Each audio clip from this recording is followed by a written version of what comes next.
பிரியமானவர்களே, இயேசுவின் நாமத்தில் உங்களை வாழ்த்துகிறேன். எப்படி இருக்கீங்க? நல்லா இருக்கீங்களா? இந்த இடம் பார்த்தீங்களா? மாமரம் அழகா இருக்குதா? மாமரத்தை நிழல்ல உட்காந்துக்கிட்டு உங்களோட நான் பேசுகிறேன். 4 மாடியில தான் நிறைய மாமரம் அப்படின்னு நினைக்கிறீங்களா? பிரேசில்ல கூட கிராமப்புறத்தில் இப்படி அருமையான பெரிய மாமரம்லாம் இருக்குது. அது மாதிரி பிரேசில் தேசத்தில் இருக்கிற ஒரு கிராமத்தில் ஊழியம் செய்கிற அந்த ஊழியத்தின் அந்த ஸ்தாபனத்தை பார்க்க வந்தோம். அங்கிருந்து தான் உங்களோட நான் பேசுகிறேன். இந்த இடத்துல கூட பாருங்க, அழகான வாழை மரம் இருக்குது, மாமரம் இருக்குது. இங்க நல்ல தோட்டங்களை வைத்து காய்கறிகளை விளைவிக்கிறாங்க. அதெல்லாம் அப்படி கோழி பண்ணை, அது மாதிரி மாட்டு பண்ணை எல்லாம் வச்சிருக்கிறாங்க. அதாவது இங்க உள்ள மக்களுக்கு இங்கேயே அவங்க எல்லாத்தையும் தயாரித்து அவங்களுக்கு உணவளிக்கிறதை பார்க்க முடிந்தது. சரி, நீங்க கூட உங்க வீட்டுல சின்ன தோட்டம் போடலாம், காய்கறி தோட்டம் போடலாம், பழ வகைகளை உண்டாக்குற மரங்களை வைத்து வளர்க்கலாம். அதெல்லாம் செய்யணும். சும்மா இருக்கிற லேண்டை பயன்படுத்துங்க. ஒரு 5 அடி நிலம் இருந்தா கூட அதில் அழகான காய்கறி தோட்டம் போட்டு உங்களுக்கு தேவையான மிளகாயை விளைவிச்சிடலாம், தக்காளியை விளைவிச்சிடலாம்.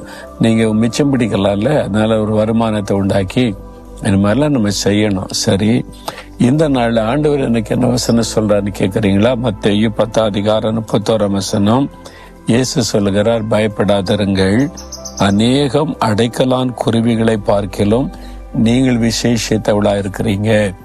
என் பிள்ளைகளே, நீங்கள் விசேஷித்தவர்கள், அதனால நீங்க பயப்படாதிருங்கள் அப்படின்னு சொல்றார். ஏதோ ஒரு பயம் உங்களுடைய உள்ளத்தில் இருக்குது. எதிர்காலத்தை குறித்த பயம், பிள்ளைகளுடைய வாழ்க்கை குறித்த பயம், உடைய தேவைகளை குறித்த பயம், ஒரு வியாதியை குறித்த ஒரு பயம், அல்லது குடும்பத்தில் இப்பதான் ஆரம்பிச்சிருக்கிற பிரச்சனை எப்படி ஆகுமோ என்கிற பயம், ஏதோ ஒரு காரியத்தை குறித்த பயம். ஆண்டவர் சொல்றாரு, எதுக்கு பயப்படுறீங்க? பயப்படாதிருங்க, ஏன்னா நீங்கள் விசேஷித்தவர்கள். ஆண்டவர் சொல்ல, அடைக்கலான் குருவிகளை காட்டில நீங்கள் விசேஷித்தவர்கள். ஆண்டவர் ஏன் அதை ஒப்பிட்டு சொல்லுகிறார்? அடைக்கலான் குருவிகள் பார்த்திருக்கிறோம்ல, அந்த நாட்களில், இயேசுவின் நாட்கள்ல அதெல்லாம் பிடித்து விற்பனை செய்வாங்களாம். இப்போ குருவிகளை கூட விற்கிறாங்கல்ல, அழகுக்கு வச்சுக்கிற நிறைய குருவிகள் அதெல்லாம் விற்கிறாங்கல்ல. அப்ப ஆண்டவர் சொல்றாரு முந்தின வசனத்துல, 1 காசுக்கு 2 அடைக்கலான் குருவிகளை விற்கிறார்கள் அல்லவா? 1 காசுக்கு 2 அடைக்கலான் குருவிகளாம். அது கூட தேவ சித்தம் எல்லாமே கீழே விடாது, யாரும் பிடிக்க முடியாது. அப்போ நீங்கள் அதை காட்டில விசேஷித்தவர்கள். அந்த குருவியை காட்டில நீங்க விசேஷித்தவங்க. உங்களுக்குள்ள விலையேறப்பட்ட ஆத்மா இருக்குது. உங்களுக்காக சிலுவையில நான் மரித்திருக்கிறேன்.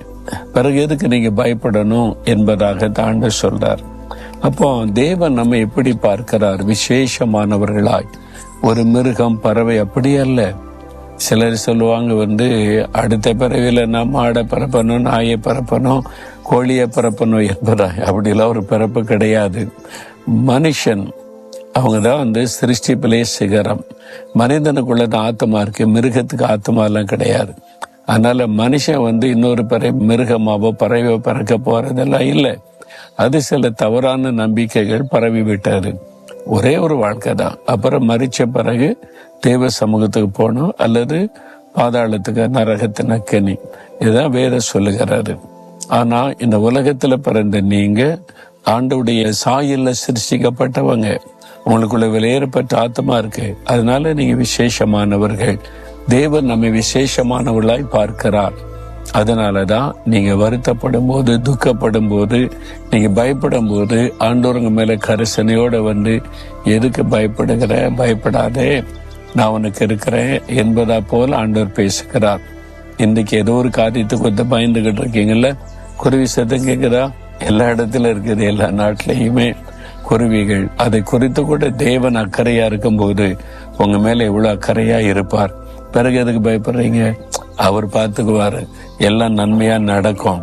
நீங்க சோர்ந்து போகாம, ஆண்டவரே நான் விசேஷமானவன், விசேஷமானவள், உம்முடைய பார்வையில நான் விசேஷமா இருக்கிறவங்களுக்கு ஸ்தோத்திரம், துதிச்சு சந்தோஷமா இருங்க. அவர் எல்லாத்தையும் நடத்துவதை, அற்புதம் செய்வதை நீங்க பார்ப்பீங்க.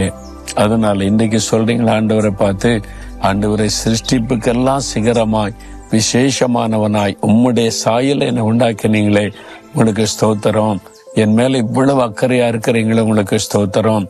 என் காரியத்தெல்லாம் நீங்க பார்த்து கொள்வீங்க, நான் இனி பயப்பட மாட்டேன் அப்படி சொல்லி பாருங்களேன். உடனே ஒரு தைரியம் வரும், மகிழ்ச்சி வரும், பயமெல்லாம் விலகும். உங்களுடைய வாழ்க்கையில அற்புதம் நடப்பதை பார்ப்பீங்க.